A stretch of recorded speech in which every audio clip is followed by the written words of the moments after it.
berpakaian aneh, berjalan dari pintu ke pintu rumah sambil dia akan menyebutkan apa? Trick or treat. Dia akan sebut trick or treat.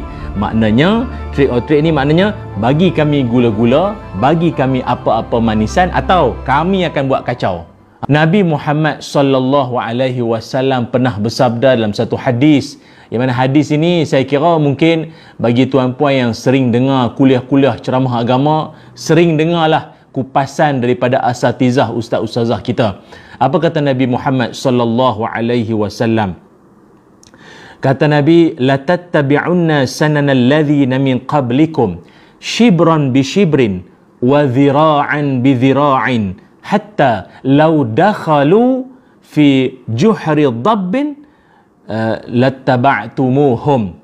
Qulna ya Rasulullah al-yahud wan nasara? Qala faman? Nabi SAW telah bersabda, kata Nabi, sungguh kalian akan mengikut jalan orang-orang sebelum kalian semua akan ikut dengan cara apa? Sejengkal demi sejengkal, sehasta demi sehasta, sampailah orang-orang tersebut ikut masuk ke dalam lubang dab, maknanya lubang bewak yang sempit itu sekalipun, pun kalian turut sama ikut masuk. Agak-agak lah lubang bewak kot, sempitnya dengan keadaan ikut masuk sekali buat apa? Nabi kata akan ada di akhir zaman nanti orang yang dia mengikut perangai umat dulu-dulu. Dia ikut tu bukannya ikut sikit-sikit, mula-mula sejengkal sikit, kemudian sehasta, sampai masuk lubang dab bewak tu pun ikut masuk juga. Para sahabat pun bertanya, ya Rasulullah, apakah yang diikuti itu? Maknanya pakat duk ikut tu ikut siapa? Adakah Yahudi dan Nasrani? Baginda Nabi SAW menjawab, siapa lagi? Siapa lagi? Maknanya, ya al-Yahud wan Nasara. Hadis riwayat Imam Muslim, nombor hadis 2669, hadis sahih. Kawan-kawan yang saya hormati sekalian, daripada hadis ni apa dapat kita faham? Adakah kita sedang berada pada zaman tersebut? Zaman di mana kita ini mengikut saja orang. Yang mana orang itu pula, apa yang dia bawa tu penuh kesesatan, penuh kejahilan, penuh dengan perkara yang menyimpang daripada ajaran Islam. Ikut. Bukanlah tak ada sampai boleh fikir sejak benda ni sesuai ke dengan kehendak agama, Nabi suka ke perbuatan macam ni, yang kita nak buat ni sesuai ke dengan sunnah Nabi. Tak ada mengikut ya. Barangkali dia panggil apa? Ikut trend apa kan? Sampai tahap dia lubang bewak tu Nabi gambarkan dengan sempitnya, dengan kotornya. Macam tu pun kau boleh ikut masuk agak-agak lah. Macam tu sekali kan. Dan siapakah orang yang sangat diikut-ikut itu? Al-Yahud wan Nasara.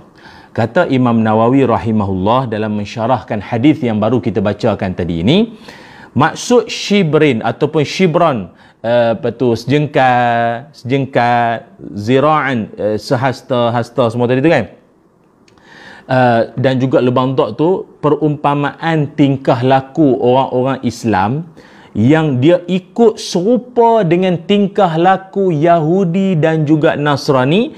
Dari segi mereka ni ikut bab-bab maksiat ke lifestyle kehidupan yang bercanggah dengan agama pun dia balon, dia ikut je. Dia kata ini trend. Dia kata kalau buat macam ni barulah FYP. Barulah dipanggil apa? Trending. Baru trending. Padahal yang buat tu kafir pun kafir lah. Buat sajalah. Janji kita dapat like, dapat subscribe, dapat follower meningkat. Dia sampai macam tu. Dahsyat lah. Akhir zaman kita tak pernah sangka. Ingat dunia makin maju, makin moden. Fikiran pun juga makin maju seiring, ataupun jiwa makin matang, makin memahami, boleh membezakan yang hak dan yang batil, yang mana ajaran agama, yang mana menyimpang daripada ajaran agama. Tak ada. Makin merapu lagi jadi ada. Tu banyak jadi macam tu. Sebab itu kawan-kawan yang dirahmati Allah sekalian, saya fikir nak mengambil kesempatan ni lah untuk nak berkongsi satu berita yang sangat menggemparkan, sangat mengejutkan kita, yang mana kalau nak diikutkan, ada dah beberapa isu susulan yang sebelum-sebelum ni lah, yang kita dengarkan yang berlaku di Arab Saudi. Yang mana yang paling terkini sekali, sambutan Halloween. Sambutan Halloween diraikan dengan meriah di di Riyadh, di Arab Saudi, dan adalah lokasinya yang mana kita pun, tuan-tuan yang pernah maknanya baca surat khabar ke ataupun baca di mana-mana saluran sumber kan, perayaan Halloween ni merupakan perayaan orang Kristian, yang mana mereka ini ataupun daripada barat sana, yang mana dia lebih kepada sambutan ataupun perayaan terhadap orang mati ni, orang yang dah meninggal ni. Maka dia punya bentuk sambutan dia dengan berpakaian pakaian seram yang menakutkan, ada yang macam pakai macam bomoh, ada tengkorak, ada macam pumpkin muka takut tu kan, dia sambutan dia tu lah. Lepas tu pula yang hibanya kita dengar tu, ya Allah, ada di kalangan mereka ini orang itu adalah orang Islam. Di Riyadh ni orang Islam sendiri. Ya Allah, dia berpakaian macam tu, dengan pakaian seram, hantu lah, berdarah-darah apa semua. Kemudian bila ditanyakan pada salah seorang yang turut serta dalam acara sambutan Halloween tu, dia boleh jawab. Dia kata tindakan ni berdasarkan niat, sekadar nak seronok-seronok seronok-seronok je pun takkan salah. Maknanya dia beranggapan bahawa ini semua tujuan hanya bersukaria, bukan tak lebih daripada tu lah, hanya sekadar nak bergembira sahaja. Kadang yang lebih sebab lagi, dia siap bawa anak, ahli keluarga yang turut dipakaikan, yang turut dihiaskan dengan pakaian-pakaian seram tadi tu. La hawla wala quwata illa billahil aliyul azim. Kita sebenarnya dalam hal ini agak sedih lah, sebab kita nak tak kira lah Arab Saudi ke mana-mana negara Islam, sepatut kita menjadi contoh. Hatta di Malaysia sekalipun, saya ingat beberapa tahun sudah pun ada isu, ada orang Islam juga yang telah diambil tindakan oleh penguatkuasa agama kerana orang Islam menyambut Halloween juga, berpakaian, buat conteng muka serupa hantu lah apa tu kan. Kita kena ingat, kita dalam Islam, agama tak melarang kita untuk bersukaria, agama tak melarang kita untuk nak berseronok, berhibur, itu tak ada masalah. Tapi biarlah keseronokan, hiburan yang kita sedang raikan itu bersesuaian dengan panduan Quran dan sunnah Nabi SAW.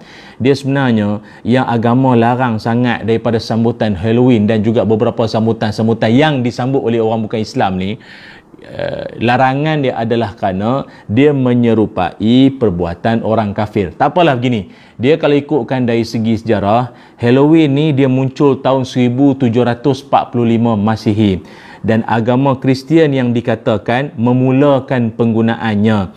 Dan ada yang menyebutkan perkataan Halloween ini maknanya petang yang mulia, tapi dia lebih kepada sambutan tradisi berkait dengan orang yang dah mati, orang yang dah pun meninggal dunia. Dan tarikh sambutan dia adalah pada setiap 30 Oktober di setiap tahun. Dan antara dia punya acara dia termasuklah macam saya sebut tadi lah, berpakaian aneh, berjalan dari pintu ke pintu rumah sambil dia akan menyebutkan trick or treat. Dia akan sebut trick or treat. Maknanya trick or treat ni maknanya bagi kami gula-gula, bagi kami apa-apa manisan, atau kami akan buat kacau. Macam tu, trick or treat maknanya bagi kami sesuatu yang menggembirakan, coklat ke, gula-gula ke, manisan apa-apa, atau kami akan buat kacau nanti. Tu yang dia berpakaian macam tu menakutkan, menyeramkan. Lepas tu dia pergi rumah ke rumah. Ataupun di zaman kanak-kanak ataupun zaman sekarang ni ada pula satu trend yang sempena Halloween lah, iaitu dia akan buat kacau di rumah orang yang maknanya rumah tu didapati pakcik-makcik tuan rumah tu kedekut. Jadi dia orang akan buat apa? Dia akan hiaskan pokok-pokok yang ada di depan rumah tuan rumah yang kedekut tadi tu dengan kertas tisu, atau menulis di tingkap dengan sabun dengan tulisan-tulisan yang menakutkan lah. Tak tahulah apa dia tulis, benda-benda menakutkan, nak menakutkan orang.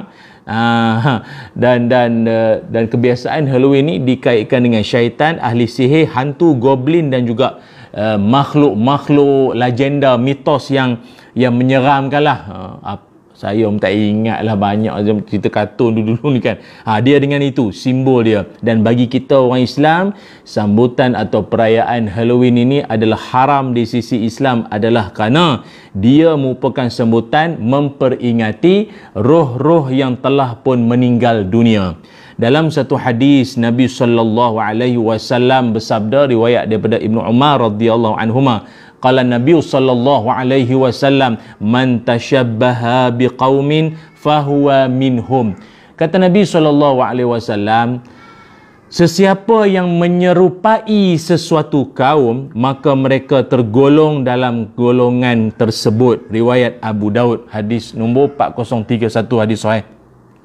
Jadi ingat, kata Al-Imam As-San'ani rahimahullah, bahawa hadis di atas ataupun hadis yang kita sebutkan tadi ni menunjukkan barang siapa yang menyerupai orang fasik atau kafir ataupun orang yang melakukan perkara bid'ah dalam apa jua perkara yang dikhaskan padanya dari segi pemakaian, tunggangan ataupun gerak-geri tingkah laku, maka dirinya juga tergolong dalam golongan mereka.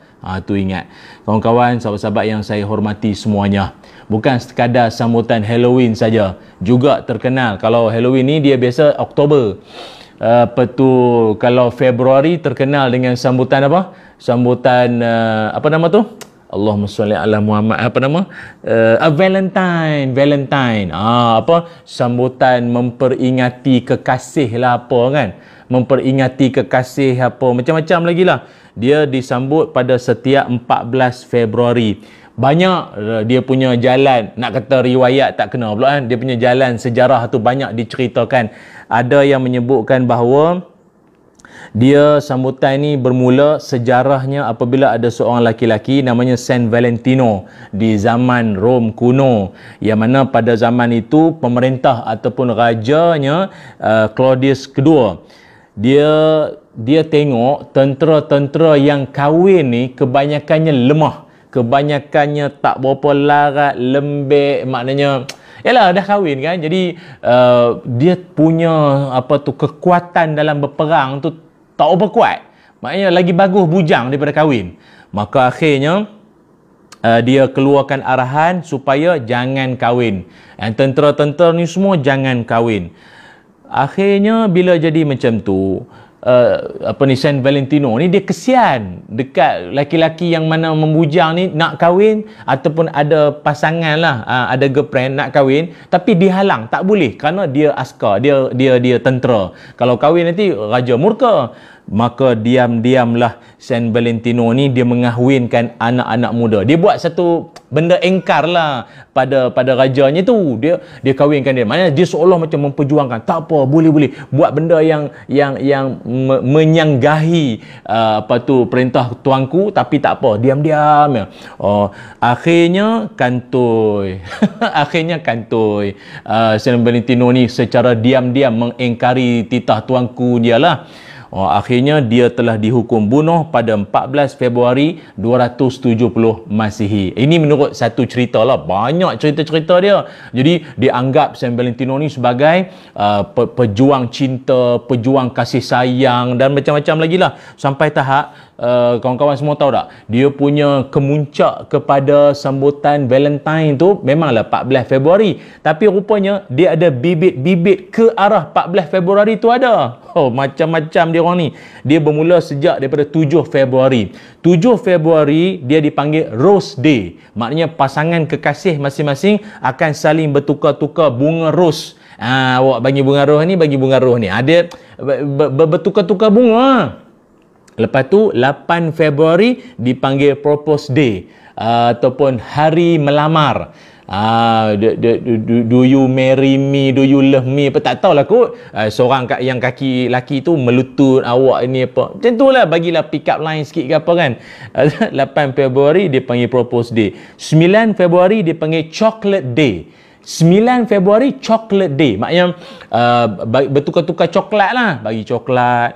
10 Februari Teddy Day. Teddy Day. Pasangan kasih nanti akan bagi binatang apa tu? Teddy bear, beruang teddy. Macam tu lah. Dia bagi beruang tu lah. Anak patung beruang itu kan. Dia bagi. 11 Februari, Promise Day. Masing-masing akan ikrar janji taat setia.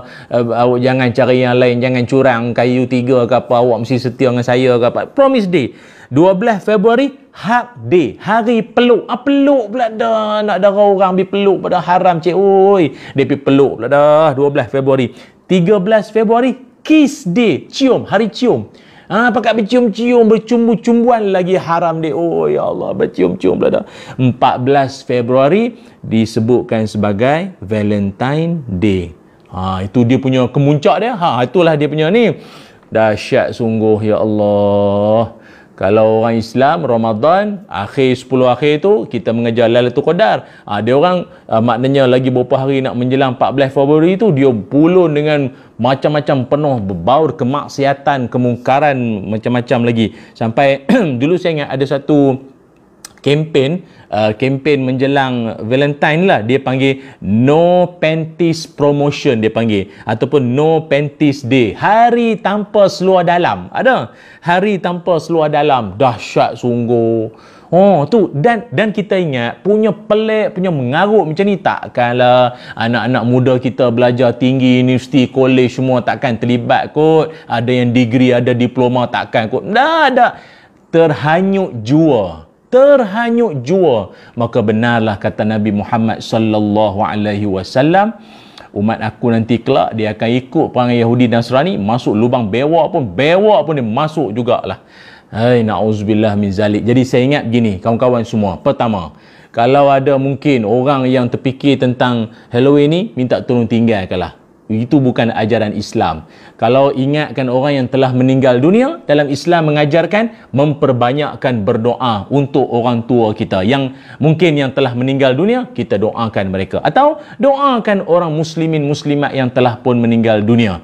Kan, Allahumma ufirli zunubi wali walidayya warhamhuma, kan, kama rabbayani saghira kama rabbauna sighara. Minta ampun pada Allah untuk mak bapak kita.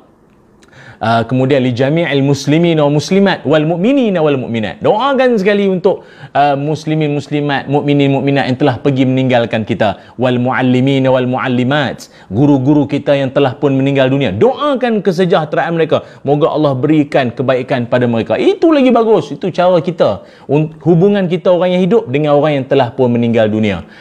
Kalau ayah, mak yang dah meninggal dunia, kita bukan sekadar kita doakan, malah kita menghubungkan silaturahim, ukhuwah, persaudaraan dengan orang-orang yang pernah berbuat baik dengan mak bapak kita di kala mereka masa hidup dulu.